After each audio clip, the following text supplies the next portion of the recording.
하나님 아버지, 하나님 살아계십니다. 하나님, 이 고백을 저희들이 들을 수 있도록 오늘도 저희들의 각자 심령 가운데 하나님의 어떠하심을 가르쳐 주심에 감사를 드립니다. 하나님 아버지, 주께서 피값 주고 사신 이 교회에 오늘도 저희를 위하여 예배를 세우시고 우리 모든 심령들을 예배자로 택하여 예배 앞에 불러주심에 진심으로 감사를 드립니다. 하나님 아버지, 오늘도 예배 앞에 부름받은 우리 모든 예배자 심령들이 살아계신 하나님 아버지께 이 시간 세세 무궁토록 찬송과 영광과 존귀와 감사를 올려오느니 하나님, 이를 기뻐히 받아 주시옵기에 이에 감사를 드립니다. 고마우신 아버지 하나님, 오늘도 하나님께서 우리 모두를 예배자로 불러주셨는데 하나님, 우리 가운데 어느 한 사람도 하나님 성전의 뜰에 서서 예배를 쳐다보는 자 없게 하시고 우리의 생명 되신 예수 그리스도의 보혈을 의지하고 하나님 지성소 안으로 들어가서 하나님 산 예배를 드리는 자, 살아계신 하나님을 경험하는 예배의 성공자들이 모두가 될 수 있게 하나님께서 이 자리에 모든 심령 가운데 이 시간 복을 주시기에 이에 또 감사를 드립니다. 고마우신 아버지 하나님, 오늘도 하나님께서 허락하신 예배 가운데 귀한 하나님의 말씀을 허락하여 주심에 감사를 드립니다. 하나님, 이 귀한 하나님의 말씀의 대언자로서 주께서 귀 사용하시는 강홍산 목사님을 세워주심에 감사를 드립니다. 하나님, 오늘도 선포되는 하나님의 말씀이 생명과 능력과 진리의 말씀이 이루어질 것으로 믿고 이에 감사를 드립니다. 하나님, 강홍산 목사님 아버지여, 참으로 이 몸된 교회와 또 신학교를 섬기고 있습니다.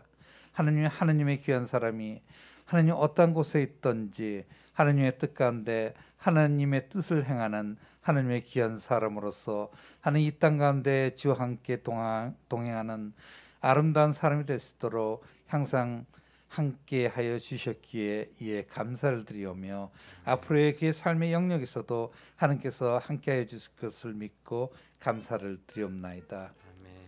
고마우신 아버지 하나님, 또한 이 몸된 교회에 담임을 하고 계시는 우리 김건웅 목사님도 하나님 항상 성령의 충만한 가운데 이 몸된 교회를 주의 뜻 가운데서 아름답게 끌어가게 하시고 그가 임한 모든 사역 가운데서도 하나님의 어떠하심을 전하며 그가 하나님의 어떠하심을 경험하는 하나님으로 사람으로서 아름답게 이 땅을 살 수 있도록 항상 하나님께서 인도하시고 주장하여 주실 것을 믿기에 이 시간 또한 감사를 드리옵나이다. 고마우신 아버지 하나님, 주께서 세우신 이 교회에 또 많은 부사역자들을 허락하여 주셨습니다. 하나님, 많은 부사역자님들 하나님 어느 곳에 있던 주의 뜻 가운데 주의 뜻을 행하는 하나님의 사람들로 아름답게 주와 동행하는 사역자가 될 수 있기에 이 시간 주님 감사를 드리옵나이다. 하나님, 오늘도 예배를 위하여 많은 사역자들이 예배의 수종을 들고 있습니다. 하나님, 그들의 수고 가운데서도 하나님께서 함께 하시며 하나님께서 그들의 수고를 받아주셨기에 감사를 드리옵나이다. 하나님, 그들의 삶에 하나님 어떤 영역에서든지 하나님으로 인하여 하나님 복을 받고 감사하는 하나님으로 자녀로 살 것을 믿기에 또한 이 시간 감사를 드립니다. 하나님, 현재 우리 모두는 하나님의 말씀 앞에 있습니다. 하나님, 이 시간도 선포되는 그 하나님의 생명의 말씀, 능력의 말씀이 우리 모두의 심령 골수를 쪼개고 우리들의 각자의 심령 안에서 하나님 우리의 심장을 떨게 하고 우리의 가슴을 울리는 귀한 말씀이 될 수 있도록 하나님 인도하여 주실 것을 믿기에 감사를 드립니다. 하나님 또한 이 주간도 오늘도 선포된 주의 종을 통하여 주신 말씀을 우리의 삶의 기반이 되게 하시고, 하나님 이 주간 이 땅 가운데 그 말씀을 놓치지 않고 그 말씀대로 적용하며 아버지 이 땅에서 승리하며 살아갈 수 있도록 이 한 주간을 하나님께서 도와주실 걸로 믿기에 이 시간 감사를 드리옵나이다. 하나님 참으로 이렇게 코로나 와중에 저희들을 하여금 마스크를 쓰고도 숨을 쉴 수 있게 하여 주심에 감사를 드립니다. 참으로 지난 한 주간은 하나님 어떤 면에서는 약간 떨리는 것도 있었습니다.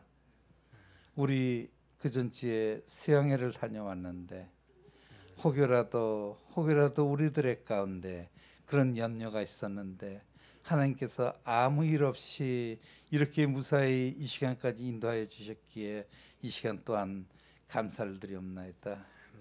아버지, 우리 몸된 교회 소속된 모든 심령들 이 땅을 살아가는 한 하나님께서 항상 이렇게 지켜주실 것을 믿기에 또한 감사를 드리옵나이다. 하나님, 이 모든 기도를 예수님의 이름으로 하나님께 드렸습니다. 아멘.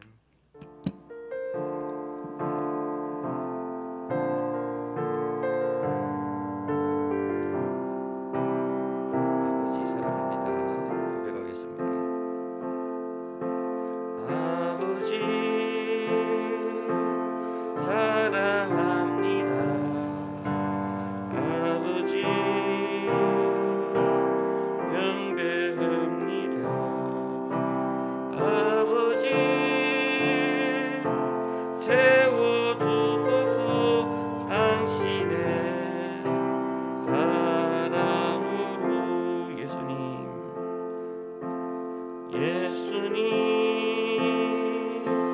사랑합니다.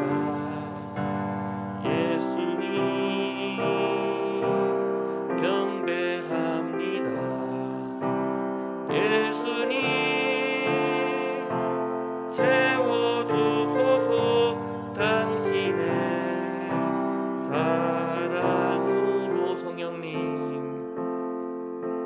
성령님 사랑합니다. 성령님 경배합니다. 성령님 채워주소서 당신의 사랑으로. 오늘도 우리 성삼위 하나님을 사랑한다고 고백하는 주의 성도들에게 하나님의 큰 은혜가 임하게 하실 줄은 믿습니다. 오늘 말씀입니다. 베드로후서 2장 9절에서 14절까지의 말씀입니다. 베드로후서 2장 9절에서 14절까지의 말씀 한 절씩 교독하도록 하겠습니다. 주께서 경건한 자는 시험에서 건지실 줄 아시고 불의한 자는 형벌 아래 두어 심판날까지 지키시며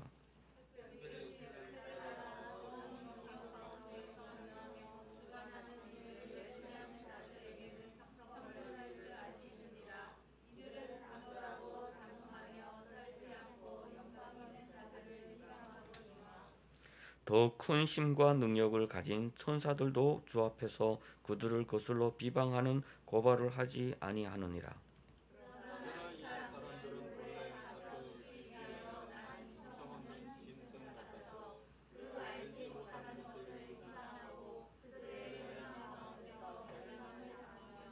불의의 값으로 불의를 당하며 낮에 즐기고 노는 것을 기쁘게 여기는 자들이니 점과 흠이라.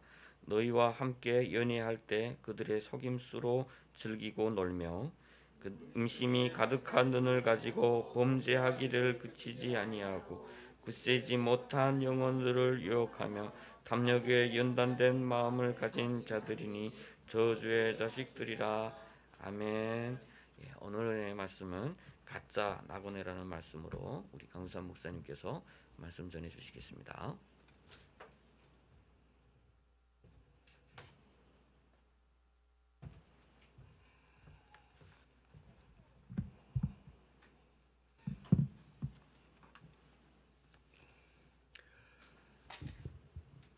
네, 김건능 목사님께서 말씀해 주신 대로 오늘 설교 제목은 가짜 나그네입니다. 왜 가짜라는 말을 붙였냐면은 우리가 2장 1절에 보면은 거짓 선지자, 거짓 선생 이런 표현이 나오죠. 사실 그 의미인데 거짓 나그네 그러니까 무슨 말인지 잘 감이 안 오는 것 같아요. 예, 그래서 쉽게 빨리 느낌이 좀 오라고 가짜 나그네. 왜냐하면 우리가 베드로 전서에서부터 쭉 하나님께서 우리를 나그네로 부르셨다, 택하셨다라고 하는 관점으로 우리가 쭉 성경을 보고 있기 때문에 거짓 나그네 그런 의미가 되겠습니다만은 쉽게 한글적으로 좀 소통이 쉽게 하기 위해서 가짜 나그네 이렇게 제목을 잡아봤습니다. 2장이 상당히 저한테는 길게 느껴져요. 22절까지인데 어떻게 보면은 사실은 뭐 일반적인 장들과 비교할 때 그렇게 긴장은 아닌데 내용적으로 길게 느껴집니다. 왜 그렇게 느껴지냐? 상당히 베드로가 하시는 그 말씀이 상당히 그 부담되는 이미 심지어는 설교자조차도 부담이 되는 그러한 말씀을 길게 지금 하고 계십니다. 그 자체가 굉장히 그 의미하는 바가 크다라는 생각이 들어요. 아마 제가 자유롭게 매주 성경 본문을 이렇게 골라서 설교를 하는 중이라면 아마 이렇게 두 줄을 연거푸 또 사실 다음 주까지 제가 또 이번 2장을 가지고 설교를 할 건데 이렇게 하기는 쉽지 않을 것 같아요. 그 자체가 저나 여러분이 같이 느끼셔야 될 그런 의미의 내용이다 이렇게 생각이 되어집니다. 2장 전체가 한마디로 얘기하면은 거짓 선지자, 과거에는 거짓 선지자들이 있었죠 구약에. 또 이제 지금은 거짓 선생들이 출현하고 있다, 또 출현할 것이다 라고 하는 얘기를 하고 있습니다. 그러니까는 2장 전체가 거짓 선생들에 대해서 이야기를 하고 있는 거예요. 그 부분에 대해서 베드로는 굳이 장장 정말 자세하게도 길게 이야기를 하고 있습니다. 그 자체가 우리에게 어떠한 부담이 되고 있고 또 그것이 하나님의 음성으로 들리시기를 축복을 드립니다. 먼저 우리가 이제 같이 한번 성경을 예레미야서를 좀 보려고 그래요. 예레미야서 23장을 찾아주시기를 바랍니다. 제가 요즘 제가 이제 예레미야서를 읽고 있습니다. 특별히 이제 우리가 지금 대하는 이 본문을 생각을 하면서 예레미야서를 읽고 있습니다. 그리고 또 이제 호세아서도 2번 읽었습니다. 집중적으로 하면서 정말 하나님께서 그 말씀하시는 그 거짓 선지자의 의미가 무엇인가라고 하는 것을 다시 한번 생각을 하게 됩니다. 예레미야서 23장 16절과 17절을 제가 읽어드릴게요. 제 성경으로는 1087쪽인데 찾으셨으면은 같은 목소리로 읽죠. 같이 읽겠습니다. 시작. 만군의 여호와께서 이와 같이 말씀하시되 너희에게 예언하는 선지자들의 말을 듣지 말라. 그들은 너희에게 헛된 것을 가르치나니 그들이 말한 묵시는 자기 마음으로 말미암은 것이요 여호와의 입에서 나온 것이 아니니라. 항상 그들이 나를 멸시하는 자에게 이르기를 너희가 평안하리라 여호와의 말씀이니라 하며 또 자기 마음이 완악한 대로 행하는 모든 사람에게 이르기를 재앙이 너희에게 임하지 아니하리라 하였느니라. 예레미야서는 그 예레미야라고 하는 그 인물을 통해서 마치 그 드라마 같은 어떤 사실극 같은, 무슨 말씀이냐면 예레미야가 어떠한 그 연출을 통해서 정말 참 선지자의 모습이 무엇인지를, 계시를 전달한다라고 하는 것이 무엇인지를 몸소 보여주게 하는 그러한 말씀이다라는 생각이 들어요. 그래서 때로는 하나님은 예레미야에게 이상한 행동을 하도록 시키기도 하시죠. 네. 예레미야서 1장에서부터 보게 되면은 예레미야는 하나님으로부터 특별한 계시의 말씀을 부여받았습니다. 특별한 사명을 부여받았습니다. 내가 내 입술에 말씀을 줄 텐데 그 말씀이 뭐냐면 가서 심판이 임할 것이다라고 하는 걸 전하라는 거예요. 가서 심판이 임할 것을 전해라. 그런데 예레미야서에서 특징적으로 그럼 거짓 선지자들은 어떤 사람들이냐? 여기 지금 정확하게 우리에게 말씀을 해주고 있어요. 그들이 예언을 한다라면서 말을 하지만은 사실상은 그것이 내가 그들에게 준 내용이 아니고 자기들의 마음대로, 우리가 베드로후서 1장에서 교묘히 만든 그러한 내용이 아니다, 사사로이 쓰여진 그런 내용이 아니다, 그런 말씀을 봤는데 여기 16절에 보면은 그들이 말하는 묵시는 자기 마음으로 말미암은 것이, 자기가 마음대로 만든 것이다라는 것이 여호와의 입에서 나온 것이 아니라고 말씀하고 있어요. 그래서 그들은 가서 뭐라고 그러냐면은 너희가 편안할 것이다, 모든 게 다 좋을 것이다, 문제 없을 것이다, 또 재앙이 임하지 않을 거야. 심지어는 사람들이 완악한 대로 행동을 하고 있는데, 그 말은 뭐냐면 죄성에 이끌리는 대로 살고 있는데도 불구하고 그들에게 그러면 안 됩니다, 라는 말씀을, 하나님의 심판이 임박히 있습니다 라는 말보다는 괜찮습니다, 아무런 문제 없습니다, 쉽게 말하면 그냥 듣기 좋은 얘기 해주는 그런 선지자를 거짓 선지자라고 성경은 얘기를 해요. 그 점에 대해서 우리가 심각하게 진지하게 생각해야 돼요. 그런 면에 있어서 베드로후서 2장에서 정말 짧게 얘기해도 충분히 의미 전달이 다 될 수 있을 것 같은데 그 내용을 길게 얘기를 하고 있습니다.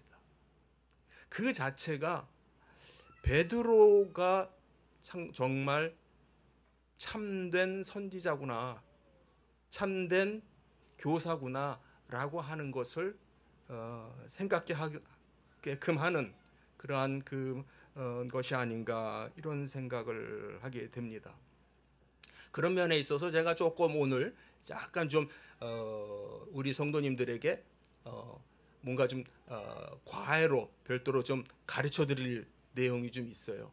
무슨 말씀이냐면은 지금 여기에서 얘기한 것처럼 목사는 한 교회에 있어서 성도들과의 관계에 있어서 부모와 같은, 아버지 어머니가, 아빠 엄마가 자녀를 양육하고 교육하고 키우는 그러한 역할을 하는 거예요. 전에도 제가 우리 베드로 전서를 가지고 설명할 때 목자라는 말, 패스토라고 하는 의미에 대해서 말씀을 드렸잖아요.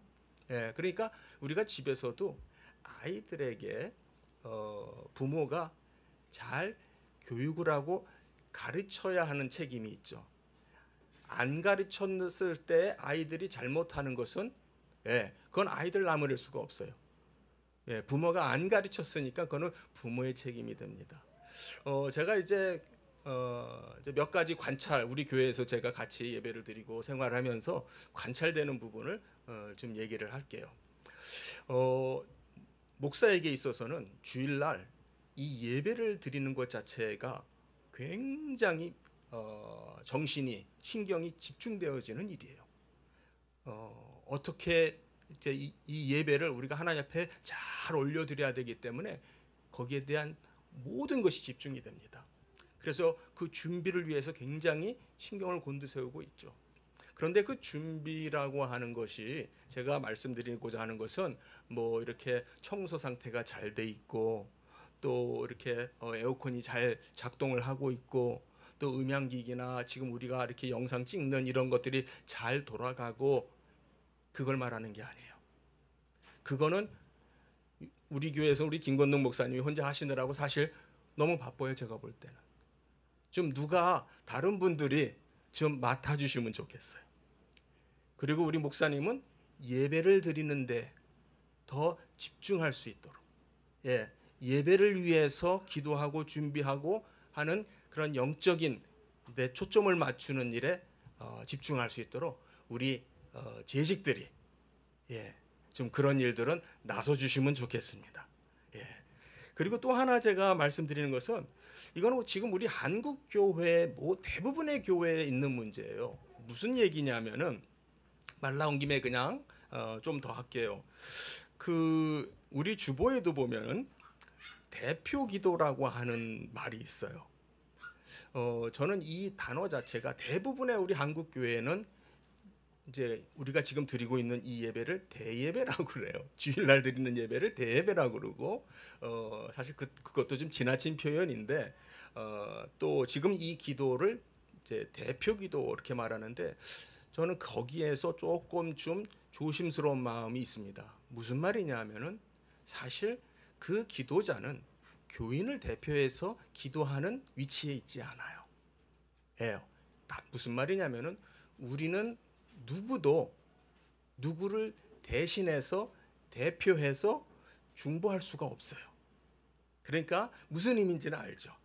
우리가 그 중에 한 사람이 기도한다. 그러니까 이게 원래 이것도 좀 한국 교회에 좀 나타나는 현상인데 원래 전통적으로는 이 기도는 목회자가 하는 기도예요.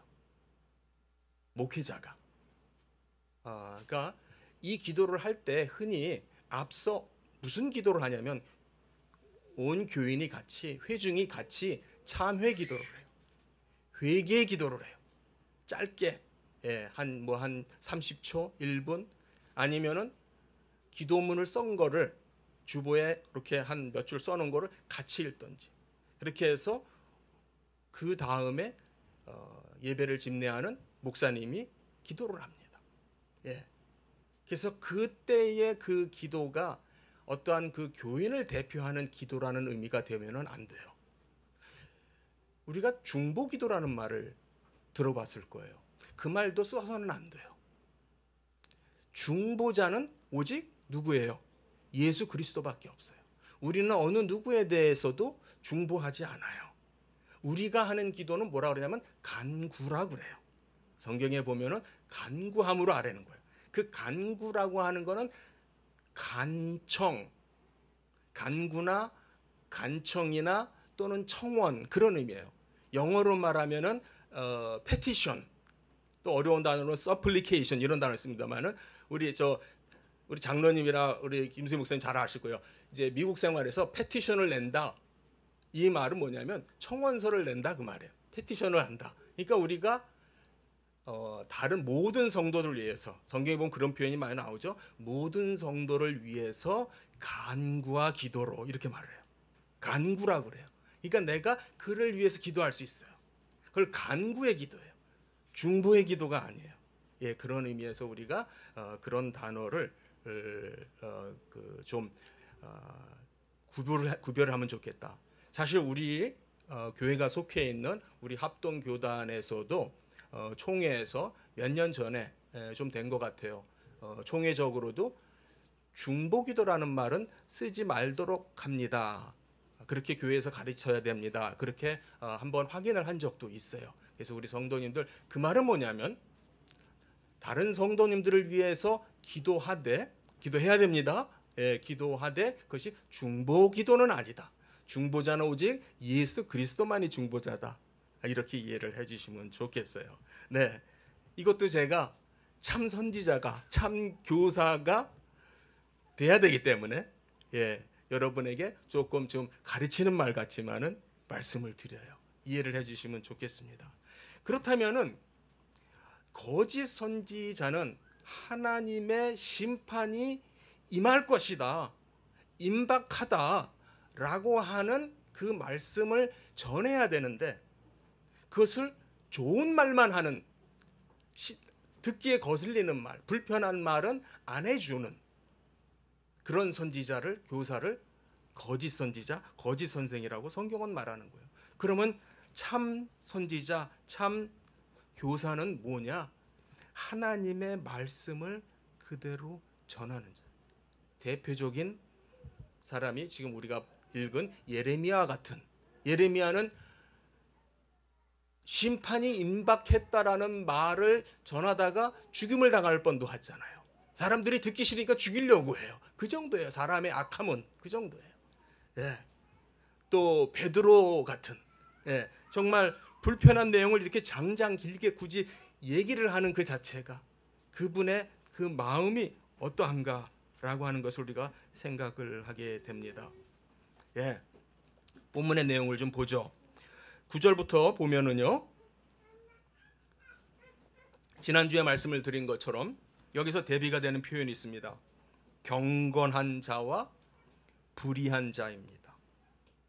불의한 자에 해당되는 것은 물론 거짓 선지자, 거짓 선생들을 말하는데요. 그들은 어떤 특징이 있냐면은 호색을 하고 탐을 하고 또 넘어가서 이쪽 그 7절로 와서 보게 되면은 음란한 행실을 행하고 있고 불법을 행하는 그런 사람들을 가르쳐서 9절에서는 이들을 불의한 자라고 말해요. 또 경건치 아니한 자, 이런 표현도 있었죠. 반대로 경건한 자는 바로 이 모든 것에서부터 자유로운 자를 말해요. 그렇지 않은 것을 말하는 거죠. 그러니까 경건한 자는 하나님의 마음에 합하시는 자들, 그런 사람을 성경은 경건한 자라고 그러는 거예요. 그러니까 경건하다라는 말이 지난주에도 얘기를 했습니다만은 우리가 좀 더 기도 생활 열심히 하고 성경 열심히 보고 하는 그 자체만이 아니고, 그건 필수겠죠. 당연한 것이겠죠. 여기에서 경건하다라고 하는 것은 하나님이 보실 때 참된 나그네들, 진실된 나그네들, 거룩한 나그네들, 순종하고 회개하는 나그네들을 말씀을 하시는 거예요. 그런데 그렇지 아니한 불의한 자들은 하나님께서 심판 날까지 형벌 아래 두어 심판 날까지 지키신다 그랬어요. 반드시 그들에게 형벌과 심판이 임한다라는 얘기를 하세요. 얼마나 무서운지 모릅니다. 10절에도 보면 그들에게는 형벌을 할 것이다라는 얘기를 해요. 심지어는 11절에는 천사들도 그들을 고발하지 않아요. 천사들도 그들에게 더 이상 뭐라고 거슬려 말하지 않는다.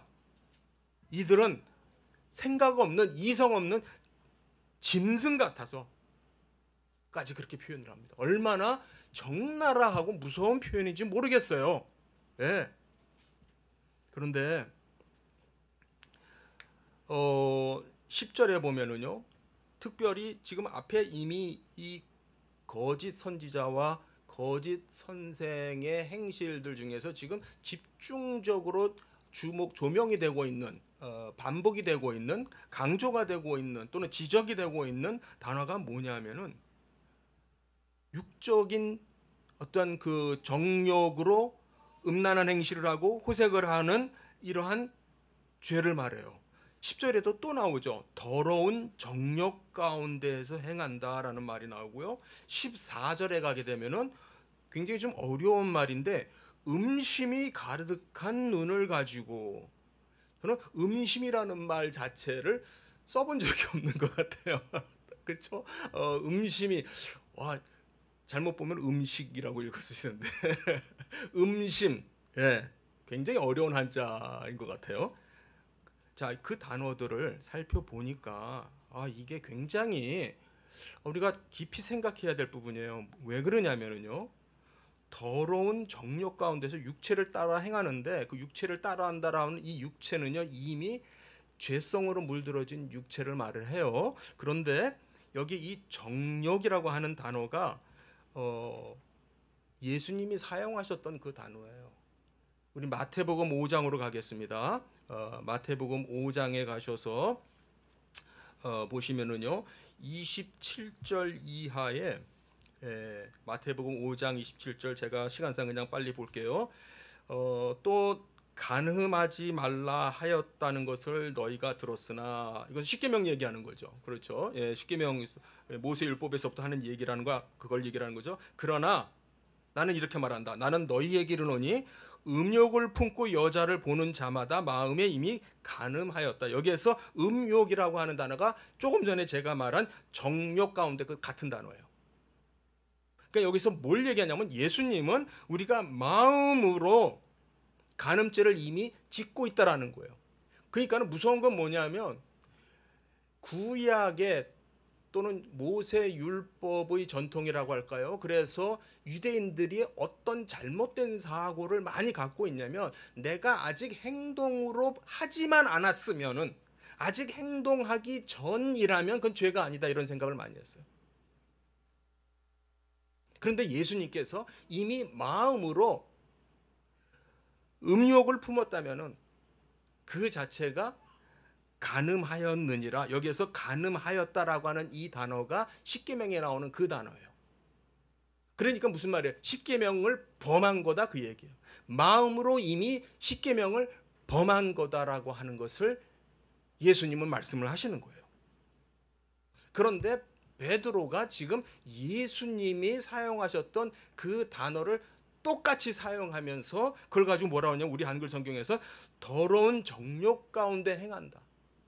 그러니까 우리의 마음 속에는 우리의 어떠한 그 사고라고 할까요? 우리의 그 생각 속에서는 마음속으로 하는 것 정도야 이런 생각을 할 수가 있어요.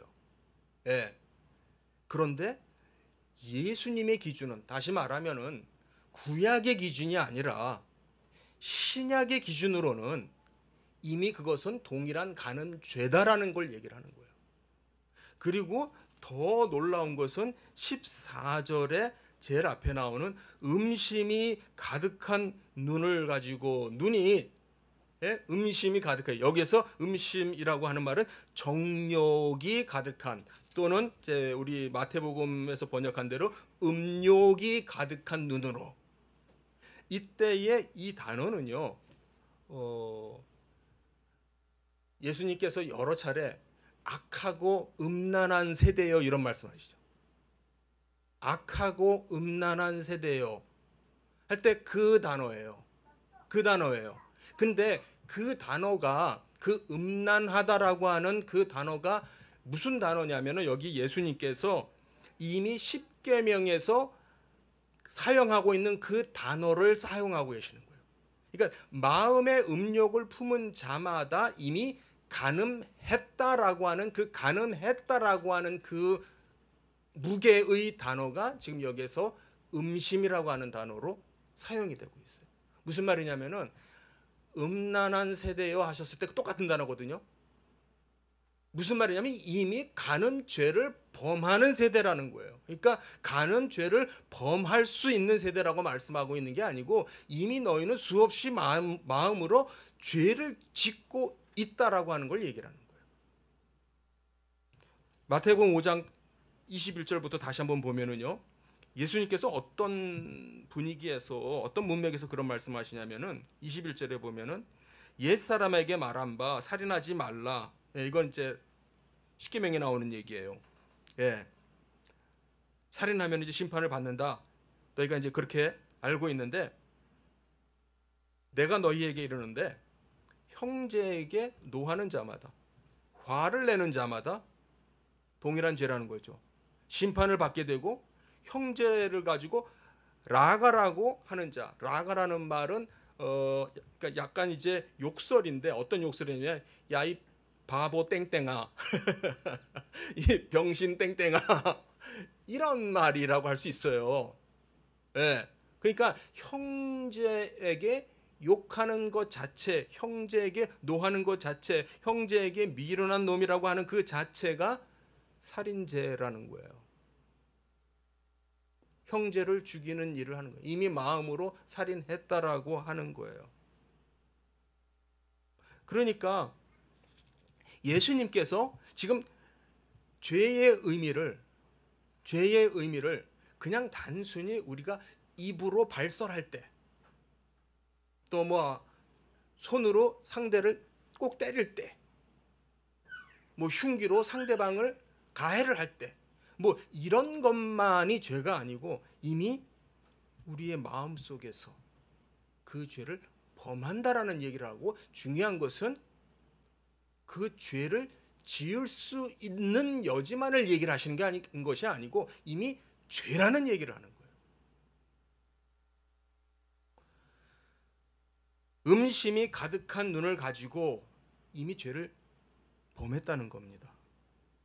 그리고 그들은 범죄하기를 그치지 않고요. 예. 여기에서 무서운 거는 뭐냐면 이 심판, 형벌 아래 두시고 심판 때까지 지키시는데, 그 형벌이 뭐냐면은 그들이 계속해서 죄를 짓게끔, 그렇게 말하면 안 되겠죠. 죄 가운데 하나님께서 내버려 두시는 그 자체가 하나님의 심판이고 형벌이에요. 천사들도 그들을 거슬려 고발하지 않고요.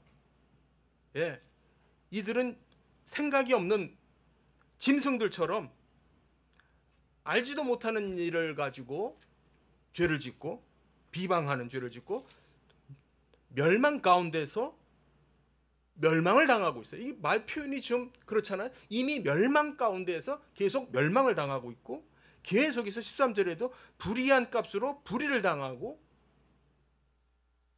이미 그들의 삶은 죄로서, 심판으로서 뒤에 엉켜져 있는 거예요. 이 말씀을 볼 때에 로마서 1장에 나오는 말씀이 생각이 나더라고요. 우리 한번 로마서 1장 가서 보겠습니다. 로마서 1장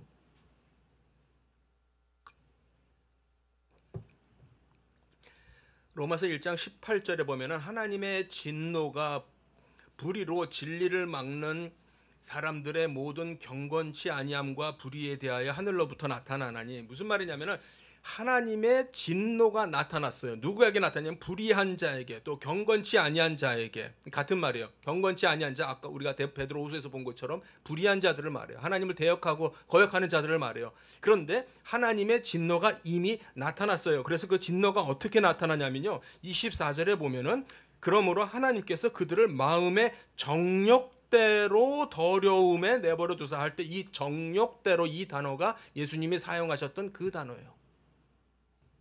즉 우리를, 그러니까 우리라고 하면 안 되겠죠. 불의한 자,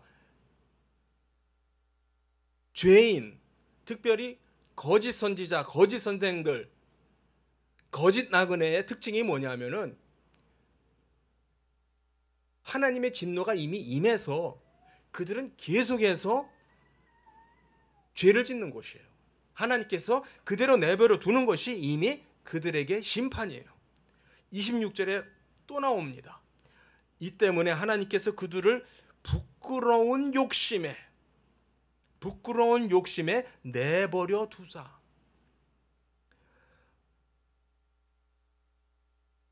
참 성경이 유독 그런 성적인 죄, 음란한 문제, 간음의 죄, 이 문제에 대해서 굉장히 강조를 많이 하죠.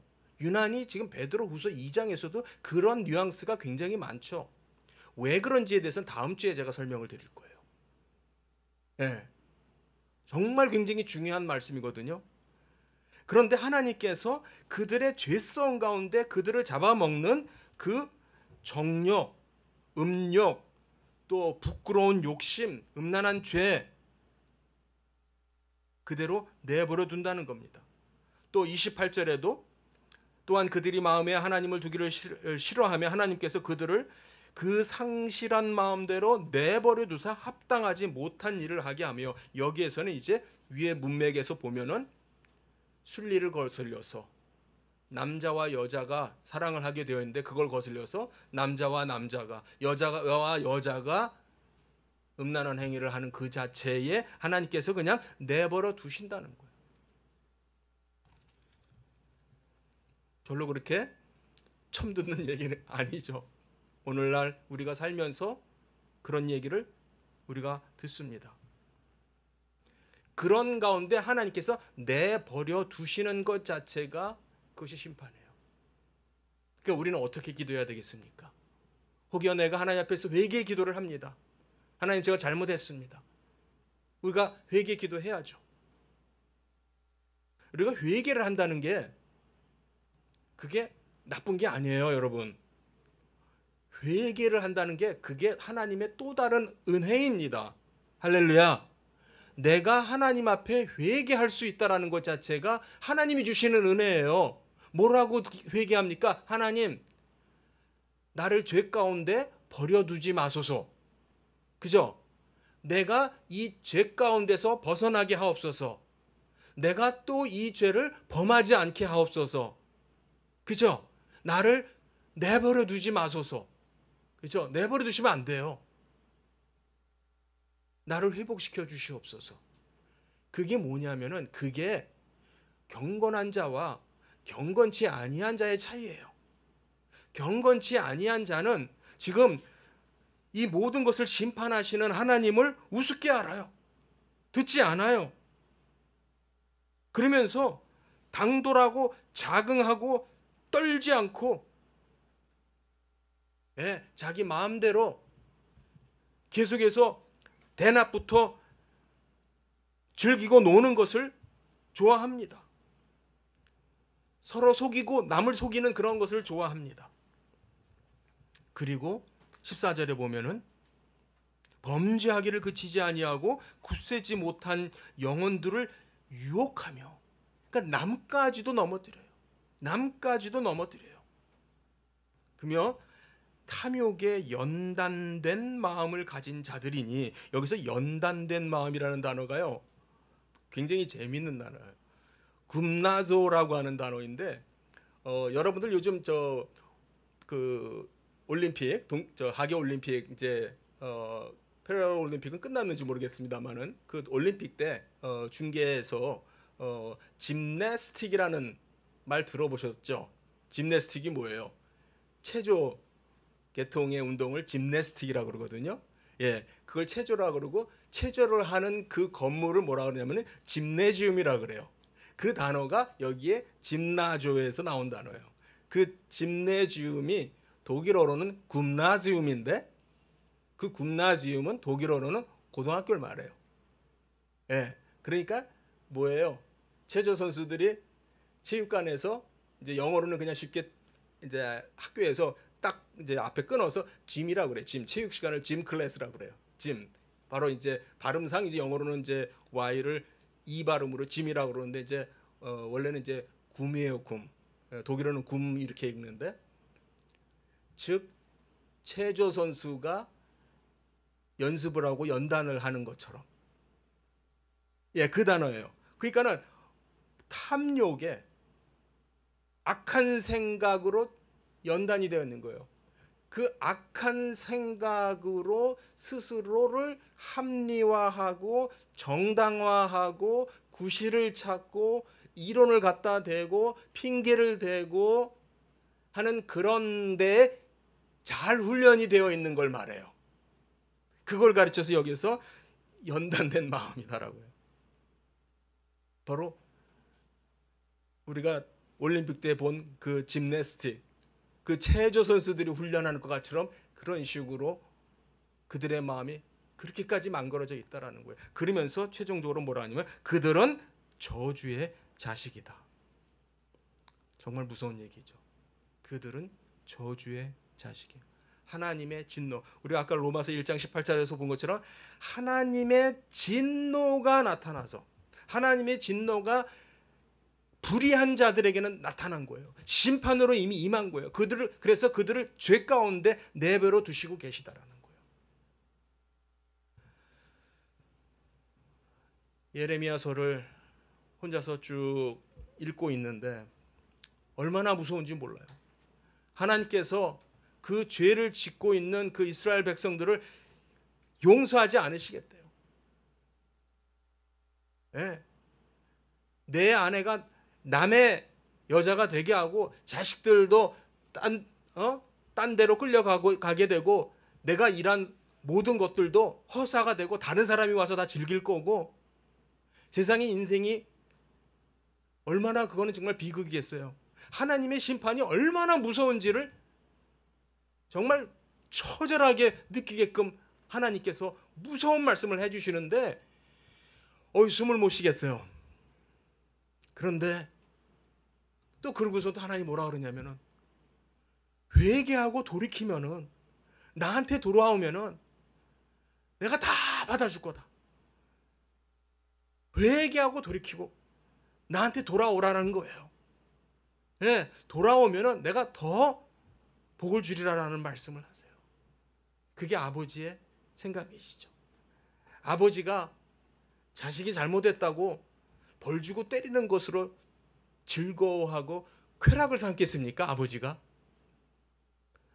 우리가 하나님 앞에 범죄했을 때, 범죄를 하지 말아야 되겠지만 범죄했을 때 우리는 그것을 마치 하나님한테서부터 숨길 수 있는 것처럼, 가릴 수 있는 것처럼 피하고 똑같은 죄에 또 빠지는 것이 아니라 그거는 가짜 나그네들이에요. 거짓 나그네들이에요. 참된 나그네는, 진실된 진정한 나그네들은 하나님 앞에 돌아오는 거죠. 하나님의 심판이 있다는 걸 알아야 됩니다. 하나님의 심판을 무서워하고 두려워해야 됩니다. 그것이 얼마나 무서운지를 우리는 정말 떨어야 됩니다. 그리고 돌아와야 됩니다. 사랑하는 성도님들, 오늘 말씀의 본문의 내용이 무겁다 보니까 저도 최선을 다해서 있는 그대로 전하려고 애를 썼습니다. 여러분의 마음에 부담이 되고 불편할 수 있어요. 그러나 하나님이 하시는 말씀이에요. 이 말씀을 가지고 여러분이 돌이키시면 하나님께서 여러분을 구원하세요. 돌이키시지 않고 계속해서 같은 길로 내려간다면 그것은 이 본문 끝에 말한 것처럼 저주의 자식이라는 거예요.